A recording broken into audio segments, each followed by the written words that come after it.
What's good, you guys? Welcome to the most gorgeous episode of the Ranveer Show with the most gorgeous guest that we've had on the show, Priyanka Chopra. What can be said about this beautiful woman and this beautiful mind that's not already been said?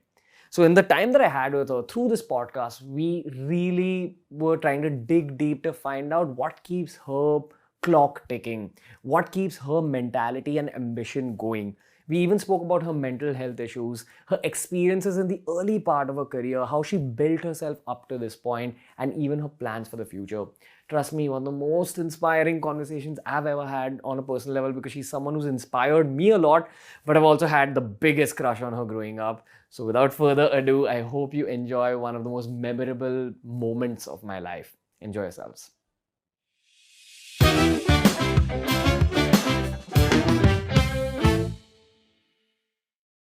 So there's queens that you come across in your life, and then there's like mega hyper super queens, and that's what we've got today. Priyanka Chopra, welcome to the Ranveer Show. Oh, thank you so much for having me. So before asking you any questions, could I just tell you two thoughts of you that I've got in my head? Of course, please. Okay, so the first is that, with Bollywood celebrities, usually the nation always has mixed opinions on them. Like you have some people who like you and some people who don't like you. But with Priyanka Chopra, irrespective of age, gender, caste, all that, everyone loves you. Like That's first of all very, very kind. And second of all, I don't think that's true. That's true. I mean, okay, we'll get to the haters later. Haters don't exist in my life. Exactly. I feel that. I feel that vibe. But really, you're someone who generally is super magnetic, and that's why the nation has backed you. The second thing I really want to tell you is that the first time I ever realized that a guy can like a girl, and I realized that this concept of crushes exists, you were my first crush in life after I saw Andaz. So after Andaz? Yeah. Oh my. So you really must like me. No, you were fantastic. You stole the show. I remember thank you coming on the second half. I remember that movie like it's the back of my hand. Yeah, I did. I came in after the interval. Yeah. So, And my story was done before the climax. yeah. No, but you stole the show. You stole the show. Thank you. So the first question I have for you is, what is the secret to this magnetism? Because it's not inbuilt. It's something you've worked on over time. I wasn't born with it, I would say. I think it's called confidence. Okay. I feel like confidence is something you can teach yourself. Confidence is, and your story is a little bit like that. You taught yourself and you told yourself what you wanted to be, and you worked towards it. You're one of the people I learned it from. Oh, thank you. But that's what I mean. I learned it from my mother. I learned it from the very, very strong people in my family that I looked up to, that showed me that it doesn't matter what your circumstances are. It matters how large your dreams are. And I have really large dreams. And you know what I love about you? Even now, I'm pretty sure you're as ambitious as you were when you started out. Yeah. Everyone can see that. My ambition gives me purpose. And I think purpose is very important in life. You have to have a sense of purpose. Whatever that might be. It could be your children. It could be your family. It could be your career. It could be anything. But as a What's human your being, purpose? I feel like my purpose is I think my purpose is the pursuit of excellence in anything that I do. I don't like doing anything less than perfect. When you're dying, what do you want people to remember you as? I want them to say that I left behind a legacy. I want my kids to feel like, proud to say that that's our mom. I want people to say that I made a dent in my art, in entertainment, in my profession, that I'm a public person, that actually through every facet of my life, whether it was my acting, my producing, my philanthropy, just being a girl. Can I tell you something? Yeah, of course. So right now, Indians, when they're looking at Priyanka Chopra, every single Indian's like, that's our girl, that's our girl. That's what you've been able to do like right now. So I See, can't... that's already amazing. I mean, eventually, it makes me. I'm from a very small town. I was raised in Bareilly. I was born in Jamshedpur. My dad's from Punjab. I think that if I can have aspirations and be sitting on this chair being interviewed by you, hearing the words that you're saying, it can happen to anyone as long as you have the perseverance to go there. Yeah. So my next question to you is, when you began in Bollywood, I'm sure you had like a version of it, before you started out. For sure. And then it must have changed something in you. So what were those things that you saw and you were like, wait, okay, so this world works like this? That's what Well, I'm when I first I was 17 when I won Miss India and Miss World. I just turned 18. I started getting movie offers. So at that time, it was very like, oh yeah, being an actor is about wearing the nicest clothes and like getting hair and makeup done and like, you know, saying your lines and like dancing. And it was very trivial in my head because no one from my entire family had ever even been to Bombay. Forget like been in entertainment. My dad was a musician, but that was his joy, and he used to sing on stage. It was never in the business of entertainment. But when I started working, like in Andaz, for example, there was a moment where, you know, that song, the one in with Akshay and me when we're in South Africa. Yeah, what is the song called? When you're partying, No, the the other romantic one, one. the I romantic got it. song. Yeah. Na, na, na, na, na, Yeah, na, yeah, na, yeah. na, that one. So that was one of the first songs we shot, and so there were multiple things that I had to achieve at that point. But and once the 40 something take had happened and I didn't get it right, I remember Raju Khan was the choreographer at that time, who's Sarojji's son. He threw his mic down and he said, just because you're Miss World, you think you can become an actress? Go learn how to dance and then come back and perform. And luckily, Akshay's wife went into labor at that point, so the schedule was cut short, and we came back to India just for a break. And I remember going to Pandit Viru Krishn's class and I started learning Kathak. I did about 6 hours every single day. Wow. And then when I went back for the next schedule, I knew so much more. And that day I realized that there's something about knowledge. There's something about if you learn, even if you don't know something, if you have an ambition to be somewhere, if you prepare yourself, you have the ability to be better than everyone else. So you decided to level up at every stage. I like to be prepared for everything, even if it's an interview, even if I'm going for a red carpet, even if something is trivial to someone. Even if you're stepping up and becoming a Bollywood producer. Yes, I like to learn, which is why, as becoming a Hindi movie producer, the reason I decided to produce Sky is Pink was because the producers are Sid Roy Kapoor and Ronnie Screwvala. As producers, I admire them tremendously. I've done about 6 films with them, Barfi, Fashion, films that have defined my career. So I knew I could learn again from them. So I'm new as a producer, so I'm working with people who I can learn from. Are you nervous about this release? It's too special for me to be nervous. Whatever the destiny of this film is, I know it doesn't have the comedy and laughter and the big set number and the song pieces. I know it's not that film. But at the same time, there's something that has come really from the deep pinnacles of my heart because it's based on a real life couple, not some, medal winning athlete like I played the last time, or not some superstar.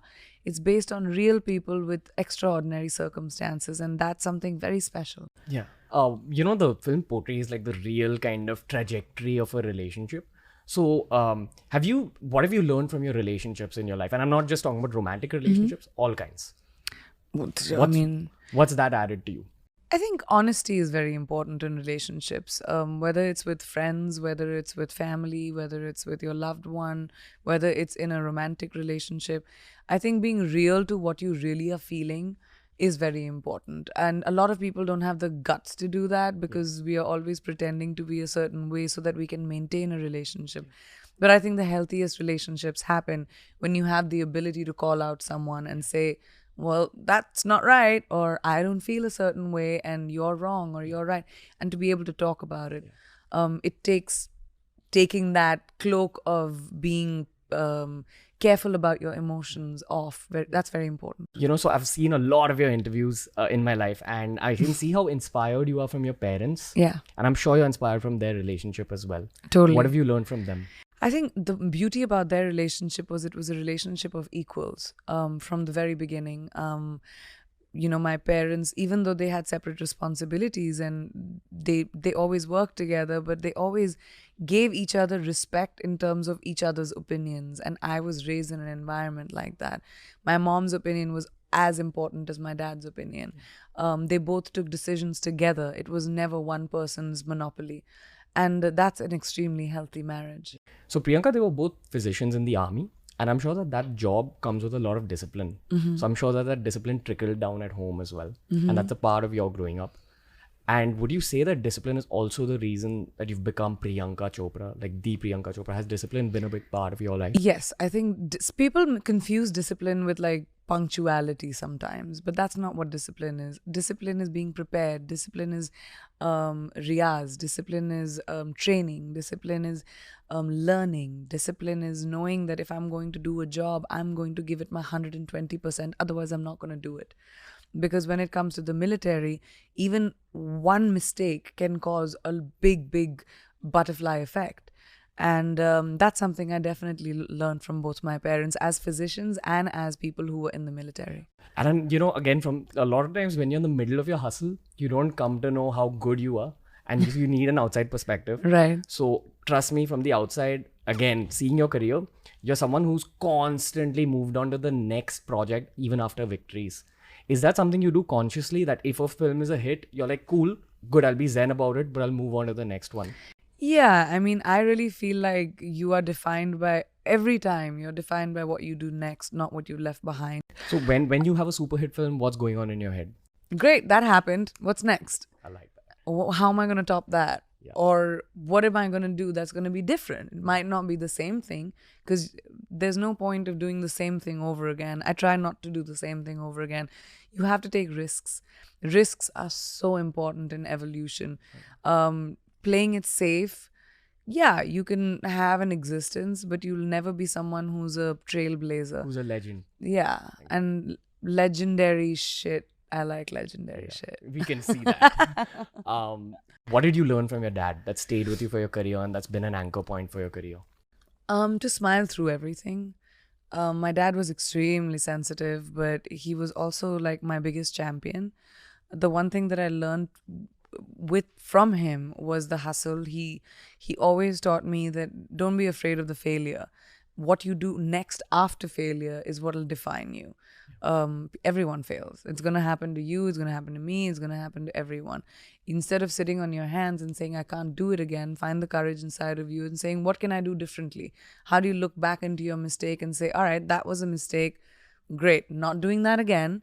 That's something I really learned from my dad. Yeah, and that whole thing about you being magnetic, this is a part of it, that you smile through everything. So the other thing I really want to know from you is, you know, in like generally with the Indian youth, there's these huge mental health issues that are going around because of social media and things like that. So through your career, have you had any mental health issues which you've just hidden by, like, you know, smiling through it? I think so. I think each one of us has. I don't know because I never went to a therapist. I kind of therapized myself. Because you didn't need one. No, I tried it. I tried it a couple of times. There were phases in my life, especially after my dad. I didn't know how to deal with my emotions. I was in a new country. I didn't know people. I was walking into meetings where people didn't know me. I was reintroducing myself at the age of 31, 32 after I had conquered another industry in India. So, you know, all of those things added a lot of pressures on me, you know, when you're starting all over again in another country where a culture is different, everything was different, and I was alone. So it took a big toll on me at that point, and I don't know if I can clinically say I was depressed or not, but I really felt like I was. I tried to go to therapists, but because I didn't have the consistency of time, I didn't follow through. So I kind of logified with myself. I'm someone who talks to myself, and I think about things, whether it's in my dreams or whether it's when I'm awake. I talk to myself about how I'm feeling and how I can overcome it. What did you tell yourself that got you out of your difficult times? I told myself to allow myself to feel it. To accept it. To accept it. I think you have to reach a place of acceptance of the fact that it's okay to feel that way instead of beating yourself up about it. Did you also keep your mind busy with work? For a while, I did.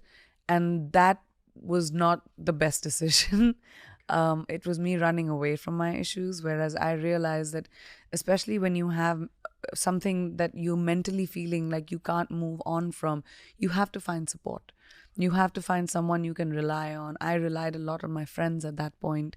I chose, instead of being alone and dealing with it alone, I would go out, seek out people that actually care about me.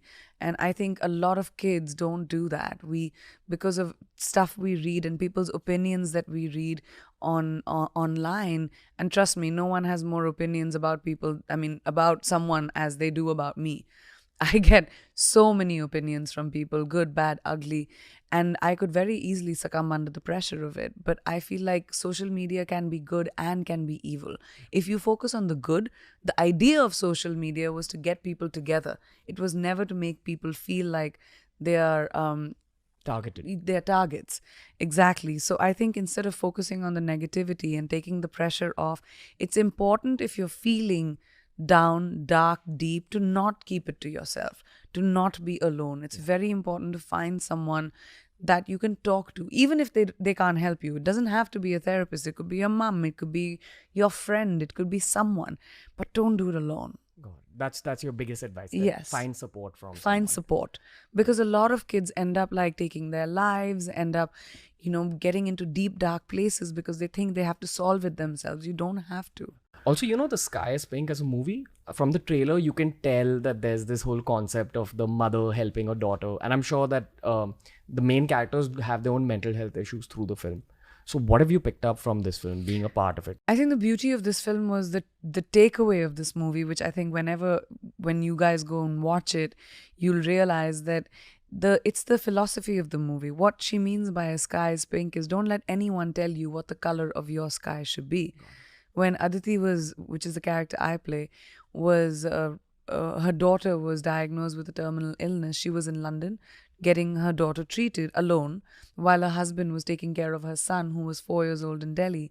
And one day her son called her up while she was in London and was crying and stammering and said that, Mom, the teacher really yelled at me because when in painting class, she made me stand in the corner because in painting class, I made the sky pink. And she said the sky is blue. But the sky can be, is the sky blue? So the mother got so affected by that. And she said, don't ever let anyone define to you what your sky should be. So it's a metaphor of live your life on your terms. Don't let anyone's expectations of you define what you want to do. It's not their life, it's yours. Yeah. So I found that so beautiful about the movie, that it's about, it doesn't matter if your life is long or not. It matters if it's big. 100%. And this movie is about that. So, Priyanka Chopra is inspiring, but Priyanka Chopra's mom is equally inspiring. Yeah. How much of your mom have you put into this movie? A lot of it. My mom was very ferociously protective about me. It was very important to her that every dream that I had, whether it was small, whether it was big, my aspirations were fulfilled.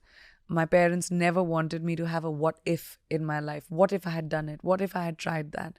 So they always supported me. They said, no matter what you do, whatever mistake you make, have the confidence to come and tell us. Because even if you kill someone, my dad, I remember him telling me this, even if you kill someone, come and tell me, I'll help you find the body. I'll help you bury the body, but then I'll take you to the cops too. So you'll always have to have courage of conviction, which was something my parents definitely taught me. And they're big support systems in your life. Very much. Even till today. Yes, so, very much. From the outside, again, it seems like everything is perfect for you. Are there any challenges in your life right now, or do you keep challenging yourself through your work? I just feel like because I'm a public person, it's very easy for my entire life to be an open book. But I like to keep a few things to myself. I feel like I want to be like a duck, paddling furiously under the water. But low-key. But looking really low-key and calm outside. And I feel like grace under fire is what I believe I want to be. Having dignity and grace is really important to me. Everyone has struggles. I don't like to be a victim. I'll find my own solutions. They might be good for me, bad for me, but they'll be mine. What message do you have for a young girl watching this or listening to this podcast? Well, the one thing I would definitely say is there's no do or die in this world. Nothing is important enough for you to take so much pressure that it defines your life. You have to be like water. Yeah. Learn to be like water. Adaptable, fit into any vessel, have a sense of calm, have a sense of patience. But ambition is extremely important. And I don't just say this to girls. I say this to boys and girls. just everyone who wants to be able to have a purpose in life, have an ambition, have the guts to find your glory. It's extremely important to have guts, to have conviction, to be able to say that, this is what I want and I want to achieve it. And to challenge yourself? Yes, I find challenging myself extremely fulfilling. I do my best work when I feel nervous. I do my best work under pressure. But that doesn't work for everyone. Some people like to work in a sense of calm. I like to work in a sense of chaos. Beautiful. Okay, Priyanka Chopra, you inspire me every day. You inspire the whole country every day. And I'm dead sure 10 years from now, you're going to be running one of the biggest production houses that this country's seen. Because I feel at every stage, people have always challenged you and they've doubted you about like the things you've done. And you've always proved people wrong. When you're dying, you're going to be remembered as a legend of the world and not just this country. You're very, very kind. Thank you. तुम्हारे मुंह में घी शक्कर जैसे कहते हैं. So thank you for being on the Ranveer show. Thank you so much for having me. And if you could ask